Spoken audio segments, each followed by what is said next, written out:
Der Mensch lebt durch den Kopf, der Kopf reicht ihm nicht aus. Versuch es nur von deinem Kopf, lebt höchstens eine Laus. Denn für dieses Leben ist der Mensch nicht schlau genug. Niemals merkt er eben diesen Lug und Trug.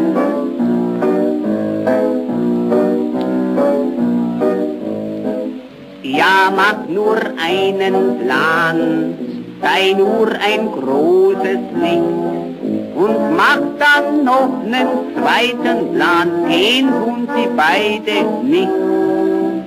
Denn für dieses Leben ist der Mensch nicht schlecht genug, doch sein höheres Streben ist ein schöner Zug.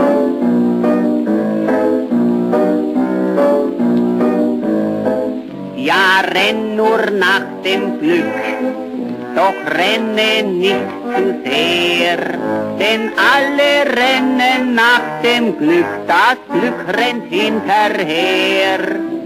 Denn für dieses Leben ist der Mensch nicht anspruchslos genug, drum ist all sein Streben nur ein Selbstbetrug.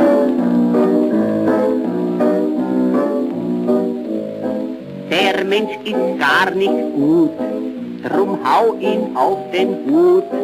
Hast du ihn auf den Hut gehaut, dann wird er vielleicht gut. Denn für dieses Leben ist der Mensch nicht gut genug. Darum haut ihn eben ruhig auf den Hut.